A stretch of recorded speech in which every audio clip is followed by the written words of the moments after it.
അതുല്യമായ പാരമ്പര്യ ആരാധനാ സമ്പ്രദായങ്ങൾ പിന്തുടരുന്നു എന്നതിനാലാണ് സ്ത്രീകളുടെ ശബരിമല എന്ന വിശേഷണത്തിന് ആറ്റുകാൽ ദേവീക്ഷേത്രം അർഹത നേടിയത്.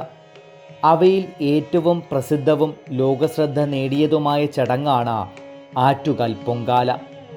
കേരളത്തിൻ്റെ തലസ്ഥാനമായ തിരുവനന്തപുരം നഗരത്തിൻ്റെ ഹൃദയഭാഗത്ത് സ്ഥിതി ചെയ്യുന്ന ആറ്റുകാൽ ക്ഷേത്രം വിശ്വാസത്തിൻ്റെയും സ്ത്രീശക്തിയുടെയും പ്രതീകമായി ലോകമെമ്പാടും അറിയപ്പെടുന്ന ഒരു പുണ്യസ്ഥലമാണ്.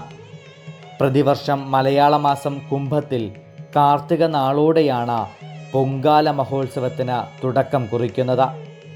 9ാം ഉത്സവ ദിവസമായ പൂരം നാളിൽ ലക്ഷക്കണക്കിന് സ്ത്രീകൾ ഒരുമിച്ച് പൊങ്കാലയർപ്പിക്കുന്നതാണ് ഉത്സവത്തിൻ്റെ പരകോടി. ആ ദിനങ്ങളിൽ തിരുവനന്തപുരം നഗരം മുഴുവൻ ഒരു മഹായാഗശാലയായി മാറുന്നു. വീടുകൾ, തെരുവുകൾ, ഓഫീസുകൾ, പൊതു ഇടങ്ങൾ എല്ലായിടത്തും പൊങ്കാലയടുപ്പുകൾ നിരന്നു നിൽക്കും. ഭക്തിസാന്ദ്രമായ മന്ത്രോച്ചാരണങ്ങളും ദീപപ്രഭയും നിറഞ്ഞ അന്തരീക്ഷം നഗരത്തിനും ഭക്തജനലക്ഷങ്ങൾക്കും ഒരു ആത്മീയ അനുഭവമായി മാറുന്നു.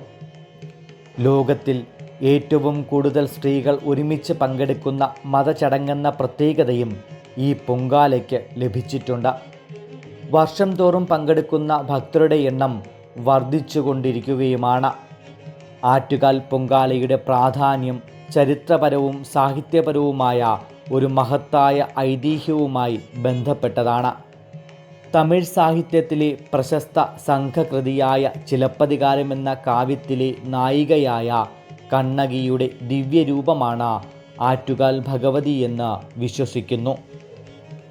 കണ്ണകിയുടെ ഭർത്താവായ കോവലനെ കള്ളനെന്നാരോപിച്ച അന്യായമായി വധിച്ച മധുര നഗരത്തിലെ രാജാവിനെതിരെ കണ്ണകി പ്രകടിപ്പിച്ച അത്യന്തം നീതികോപം നഗരത്തെ തന്നെ നശിപ്പിച്ചതായി കാവ്യം പറയുന്നു.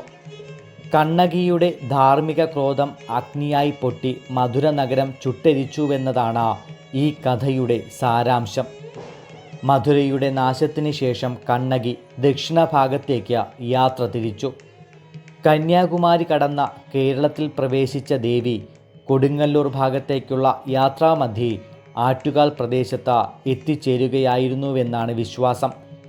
ദേവിയുടെ കണ്ണുകളിൽ നിന്നുയർന്ന അഗ്നിജ്വാലകൾ കണ്ട ജനങ്ങൾ ഭീതിയിലായി.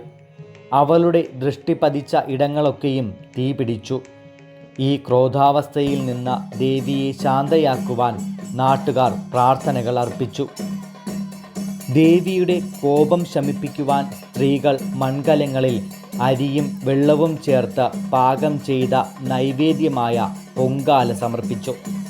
ഈ ഭക്തി സമർപ്പണം ദേവിയിൽ അന്നപൂർണേശ്വരി ഭാവമുണർത്തി.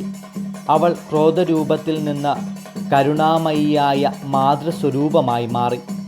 ഭക്തർക്ക് അന്നവും അനുഗ്രഹവും നൽകുന്ന ദേവിയായി അമ്മ പ്രത്യക്ഷപ്പെട്ടുവെന്നാണ് വിശ്വാസം. ഇതുമുതലാണ് ആറ്റുകാൽ പൊങ്കാല സമർപ്പിക്കുന്ന ആചാരം ആരംഭിച്ചതെന്ന് പറയപ്പെടുന്നു. ആറ്റുകാൽ ഭഗവതി പരമശിവന്റെ പത്നിയായ പാർവതിയുടെ അവതാരമാണെന്ന വിശ്വാസവും ശക്തമാണ്. ചതുർബാഹുവായ ഭദ്രകാളി രൂപത്തിൽ വടക്കോട്ട് ദർശനമായി ദേവി ഇവിടെ കുടികൊള്ളുന്നു. സർവശക്തയും ദയയും കരുണയും നിറഞ്ഞ മാതൃസ്വരൂപമായി ഭക്തരെ പരിപാലിക്കുന്ന അമ്മയായി അവൾ അനുഭവപ്പെടുന്നു. ആറ്റുകാൽ പൊങ്കാല ഒരു മതചടങ്ങ് മാത്രമല്ല, സ്ത്രീകളുടെ ആത്മവിശ്വാസത്തിൻ്റെയും ഐക്യത്തിൻ്റെയും വിശ്വാസത്തിൻ്റെയും മഹാസംഗമമാണ്. സാമൂഹിക വ്യത്യാസങ്ങളില്ലാതെ ഭാഷയും ദേശവും മറന്ന ഒരേയൊരു ഭക്തി നിശ്ചയത്തോടെ ലക്ഷങ്ങൾ ഒരുമിക്കുന്ന അപൂർവ ദൃശ്യമാണിത്. ഇന്നത്തെ ആറ്റുകാൽ പൊങ്കാല പാരമ്പര്യവും വിശ്വാസവും സ്ത്രീകളുടെ പങ്കാളിത്തവും ചേർന്ന ലോകമറിഞ്ഞ ആത്മീയ ഉത്സവമായി വളർന്നു. ഭക്തിയുടെ തീയിൽ തിളച്ചുയരുന്ന ഓരോ പൊങ്കാലയും ദേവിയോടുള്ള സമർപ്പണത്തിൻ്റെ പ്രതീകമാണ്. ആറ്റുകാൽ ഒരു ക്ഷേത്രം മാത്രമല്ല, അത് അമ്മയുടെ അനുഗ്രഹത്തിൻ്റെയും സ്ത്രീ ശക്തിയുടെയും നിത്യജ്വാല കൂടിയാണ്.